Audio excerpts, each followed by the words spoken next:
वो लोग हैं जो नर में नारायण देखते हैं। हम वो लोग हैं जो नारी तो नारायणी कहते हैं।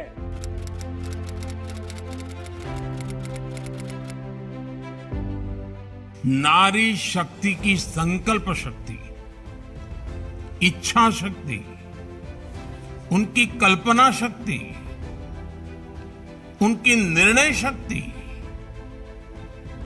त्वरित फैसले लेने का उनका सामर्थ्य, निर्धारित लक्ष्यों को प्राप्त करने के लिए उनकी तपस्या, उनके परिश्रम की पराकाष्ठा, ये हमारी मातृशक्ति की पहचान है। ये एक प्रतिबिंब है। आज देश में 5 में से 1 नॉन फार्म बिजनेस महिलाएं संभाल रही हैं।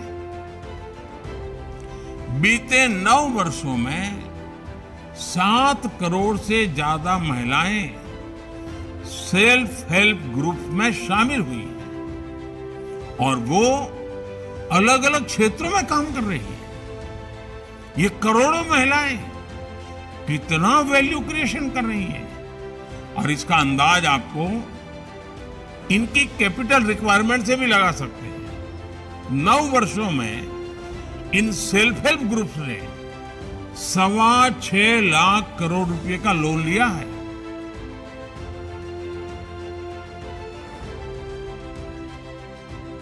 माताओं, बहनों, बेटियों के जीवन की हर पीड़ा, हर असुविधा, हर अड़चन को दूर करने के लिए उन्हें भारत की विकास यात्रा का सारथी बनाया जा रहा है।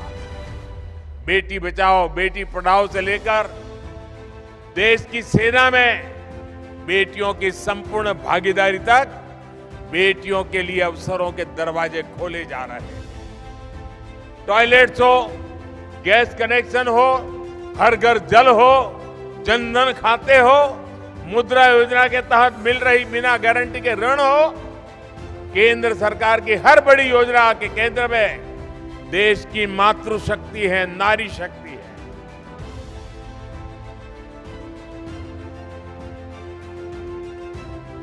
हम स्वास्थ्य से जुड़ी नीतियों में माताओं बहनों को सर्वोच्च प्राथमिकता दे रहे हैं। जब मां का स्वास्थ्य, मां का पोषण बेहतर होता है तो पूरी पीढ़ी का स्वास्थ्य सुधरता है।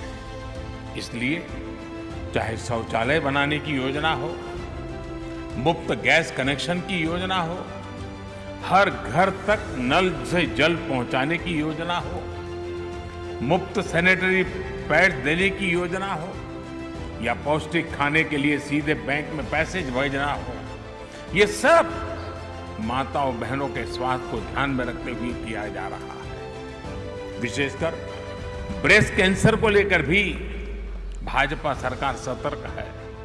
अब गांवों में जो हेल्थ एंड वेलनेस सेंटर खोले जा रहे हैं, वहां पर ऐसी बीमारियों की स्क्रीनिंग का प्रयास हो रहा है। मकसद यही है कि शुरुआती दौर में ही बीमारियों की पहचान की जा सके। इससे माताओं बहनों के जीवन पर बड़े संकट को हम रोकने में सफल हो रहे हैं। हमारी सरकार बेटियों को ऐसा जीवन देने में जुटी है जिससे वो खुद भी स्वस्थ रहे और आगे जाकर के संतान भी स्वस्थ रहे। स्वच्छ भारत अभियान के तहत बने करोड़ों शौचालय ने महिलाओं को बहुत सारी बीमारियों से बचाया है। उज्ज्वला योजना के तहत मिले गैस, उस गैस कनेक्शन से महिलाओं को जानलेवा धुएं से मुक्ति दिलाई है। जल जीवन मिशन के तहत हर घर जल आने से करोड़ों महिलाओं का पानी से होने वाली बीमारियों से बचाव हुआ है। मिशन इंद्रधनुष ने करोड़ों महिलाओं का मुफ्त टीकाकरण करके उन्हें गंभीर बीमारी से बचाया है। आयुष्मान भारत योजना ने महिलाओं को अस्पताल में 5 लाख रुपए तक के मुफ्त इलाज का भरोसा दिया है। प्रधानमंत्री मातृ वंदना योजना ने महिलाओं को गर्भावस्था के दौरान आर्थिक मदद दी है। राष्ट्रीय पोषण अभियान ने महिलाओं को पौष्टिक भोजन मुहैया कराने में मदद की है।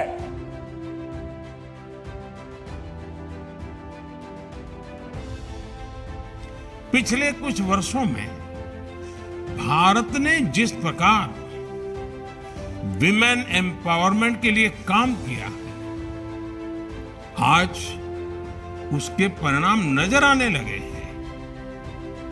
आज हम देख रहे हैं कि भारत में पुरुषों की तुलना में महिलाओं की संख्या बढ़ रही है। पिछले 9-10 वर्षों में हाई स्कूल या उसके आगे की पढ़ाई करने वाली लड़कियों की संख्या 3 गुना बढ़ी है। भारत में साइंस, टेक्नोलॉजी, इंजीनियरिंग और मैथ्स में लड़कियों का एनरोलमेंट आज 43% तक पहुंच चुका है। और ये समृद्ध देश, विकसित देश, अमेरिका हो, यूके हो, जर्मनी हो, इन सबसे भी ज्यादा है। इसी तरह मेडिकल फील्ड हो या खेल का मैदान हो, बिजनेस हो या पॉलिटिकल एक्टिविटी हो, भारत में महिलाओं की केवल भागीदारी नहीं बढ़ी है, बल्कि वो हर क्षेत्र में आगे आकर नेतृत्व कर रही है। आज भारत में ऐसे अनेक क्षेत्र हैं जिनमें महिला शक्ति का सामर्थ्य नजर आता है। जिन करोड़ों लोगों को मुद्रा लोन दिए गए, उनमें से करीब 70% लाभार्थी देश की महिलाएं हैं। ये करोड़ों महिलाएं अपने परिवार की आय ही नहीं बढ़ा रही हैं, बल्कि अर्थव्यवस्था के नए आयाम भी खोल रही है। पीएम स्वनिधि योजना के माध्यम से बिना गारंटी आर्थिक मदद देना हो, पशुपालन को बढ़ावा देना हो, फिशरीज को बढ़ावा देना हो, ग्रामोद्योग को बढ़ावा देना हो, एफपीओज हो, खेलकूद स्पोर्ट्स हो, इन सभी को जो प्रोत्साहन दिया जा रहा है, उसका सर्वाधिक लाभ और अच्छे से अच्छे परिणाम महिलाओं के द्वारा आ रहे हैं।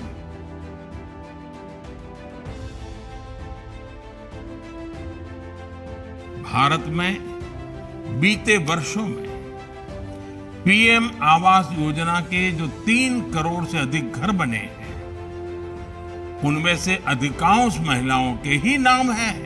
आप कल्पना कर सकते हैं, वो भी एक जमाना था जब महिलाओं के लिए न तो कभी खेत उनके नाम होते थे, न खलिहान उनके नाम होते थे, न दुकान होती थी, न घर होते थे। आज इस व्यवस्था से उन्हें कितना बड़ा सपोर्ट मिला है। पीएम आवास ने महिलाओं को घरते आर्थिक फैसलों में एक नई आवाज दी है। मुद्रा योजना के 8 वर्ष पूरे हुए।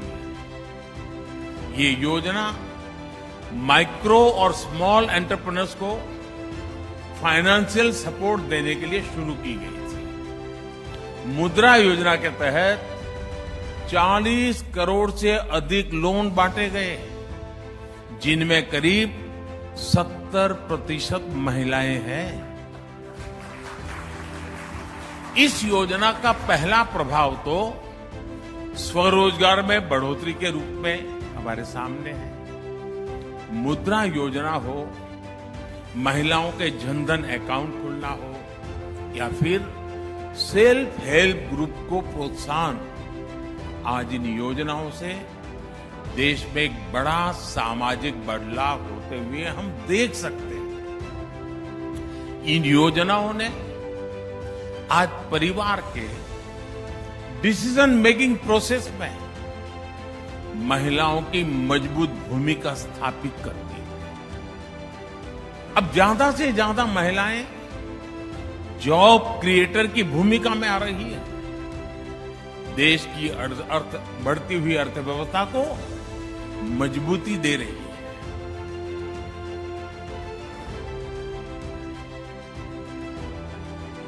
देश की रक्षा के क्षेत्र में भी भारत की बेटियों की भागीदारी अब नई बुलंदी की तरफ बढ़ रही है।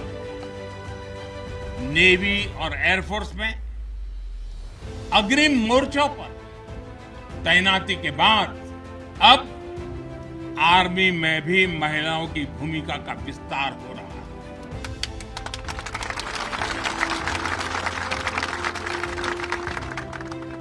मिलिट्री पुलिस के द्वारा बेटियों के लिए खोलने के बाद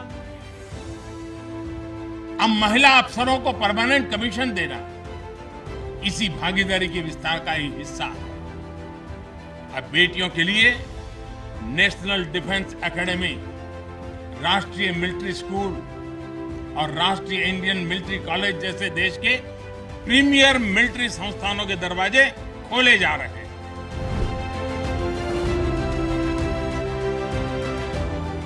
जब मां सुखी होती है तो परिवार सुखी होता है, जब परिवार सुखी होता है तो समाज सुखी होता है, और समाज सुखी होता है तो देश सुखी होता है। मेरे भाइयों,